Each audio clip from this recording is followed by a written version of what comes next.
નમસ્કાર મિત્રો. શરણાઈના સૂર એક મોતમાં શું કામ બદલાઈ ગયા?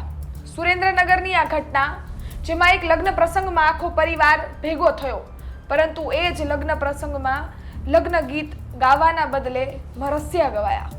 શું સમગ્ર મામલો છે? શું ઘટના સુરેન્દ્રનગરમાં બની છે? તેની વિગતે વાત આજની ક્રાઇમ સ્ટોરીમાં. નમસ્કાર, ગુજરાત તક સાથે હું જ્યોતિકા.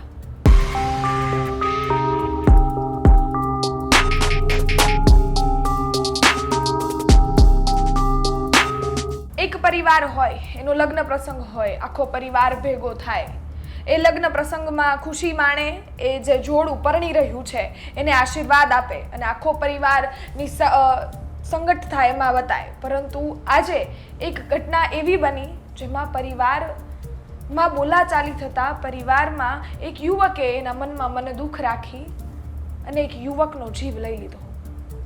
આ સમગ્ર ઘટનાનું રહસ્ય શું?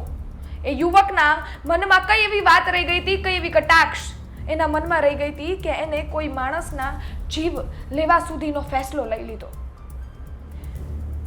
દાંડિયા રાસ હોય, લગ્ન પ્રસંગમાં બધા જ ઉજવણી કરતા હોય, એમાં જ લગ્ન પ્રસંગમાં ઉજવણી કરવા માટે દાંડિયા રાસનો એક પ્રોગ્રામ રાખ્યો હતો.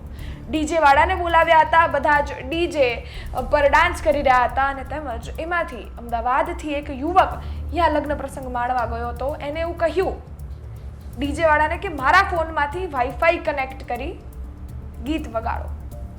આપણે અનેક ફંક્શનોમાં એવી બોલાચાલી તો જોઈએ જ હશે કે નહીં, મારું ગીત પહેલા વાગશે, તારું ગીત પછી વાગશે. પરંતુ આ પહેલું એવું એક્ઝામ્પલ હશે, પહેલું એવું ઉદાહરણ હશે જેમાં લગ્ન પ્રસંગમાં બોલાચાલી થતા મનમાં મને દુઃખ રહી જતા કોકનો જીવ લેવાયો છે. એ ગીત વગાડવાનું ચાલુ થાય છે, ત્યાં બીજો યુવક આવી કહે છે કે નહીં, લેપટોપમાંથી જ ગીત વાગશે. બંનેની વચ્ચે બોલાચાલી થાય છે, બોલાચાલી હાથાપાઈ સુધી પહોંચે છે. લગ્ન પ્રસંગમાં એ જ સમય દરમિયાન હાથાપાઈ થાય છે. બધા જ પરિવારોના સંબંધીઓ, સગા સંબંધીઓ આવી છોડાવવાનો પ્રયત્ન કરે છે.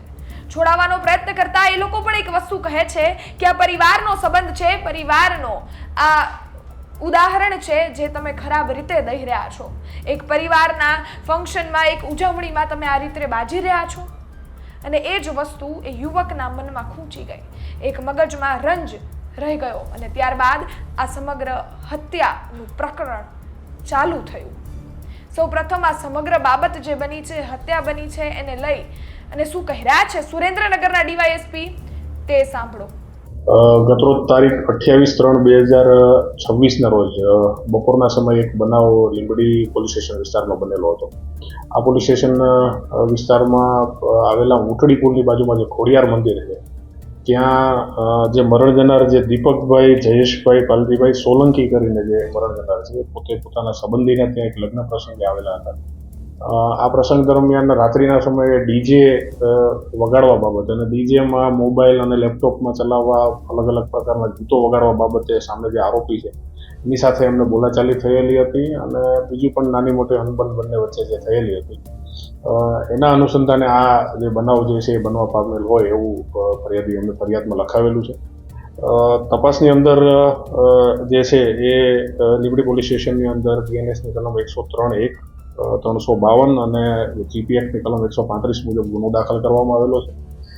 મરણ જનારના પિતાશ્રી જયેશભાઈ પાલજીભાઈ સોલંકીએ ફરિયાદ આપેલી છે અને આ ફરિયાદના આધારે આરોપી જે છે અમનભાઈ પ્રવીણભાઈ ચાવડા, જે પણ મરણ જનારનો કુટુંબી ભાઈ થાય છે અને એના દ્વારા ચાકુ વડે જે છે આ મરણ જનાર ઉપર હુમલો કરી અને એનું જે છે મૃત્યુ નિપજાવેલું હતું.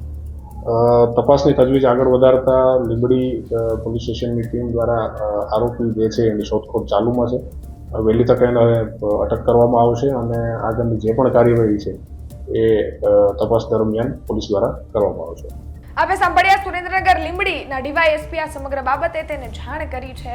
અને તેમજ આગળની કહાનીની વાત કરીએ તો બીજા દિવસે જાન આવે છે અને તેમજ જાન આવતા જાન પરણીને પાછી વળે છે અને બીજી બાજુ જમણવાર થાય છે. જમણવાર થાય છે અને જમણવાર પતતા લોકો પાન મસાલા ખાવા પાનની દુકાને નીકળે છે. એ પાનની દુકાને જે જવાન લોકો નીકળે છે અને સાથે જ એ યુવકના મગજમાં એ રંજ ફરી ઉઠી અને તેમજ એણે એના ખીચામાંથી ચાકુ લઈ અને યુવકના ડોકા પર ખેંચી કાઢી. આ સમગ્ર ઘટના જે રીતની સર્જાઈ છે એમાં એક વસ્તુ સાબિત થાય કે તમે તમારા ઈગોને સેટિસ્ફાઈ કરવા માટે કોઈ જ પણ પરિસ્થિતિ, કોઈ જ પણ સ્તર સુધી જઈ શકો છો. શું એ પછી કોઈ પરિવારનો સદસ્ય હોય છે કે તમારો કોઈ મિત્ર હોય છે. આપણે અનેક ક્રાઇમ સ્ટોરી હરરોજ 9 વાગે વાત કરીએ છીએ અને તેમાં અનેક ઉદાહરણો લેતા હોય છે, પરંતુ આ જે ઘટના સામે આવી છે સુરેન્દ્રનગરની એ અનેક સવાલો ઊભા કરે છે કે માનવતા તો શમશાર થતી જ હોય છે, પરંતુ હવે સંબંધોની મર્યાદા પણ કોઈ જ ક્યાંય આડે નથી આવતી. લોકો એના ઈગોને સેટિસ્ફાઈ કરવા માટે, લોકો એના પોતાની જાતને સારા સાબિત કરવા માટે, સાચા સાબિત કરવા માટે, એનો રંજ પૂરો કરવા માટે કોઈ જ પણ સ્તર સુધી જાય છે અને તેમનો બદલો લે છે. આ સુરેન્દ્રનગરની ઘટનાને લઈ તમારું શું માનવું છે એ કોમેન્ટમાં ચોક્કસથી જણાવજો. અનેક પરિવારો ઉજવણી કરતા હોય છે, પરંતુ આ પરિવાર પર શું વીતી હશે જેણે લગ્ન ગીત ગાયા બાદ તરત જ મરસિયા ગાવાની વારી આવી ગઈ. આ સમગ્ર ઘટના સુરેન્દ્રનગરમાંથી સાજિદ બેલીમનો રિપોર્ટ, ગુજરાત તક.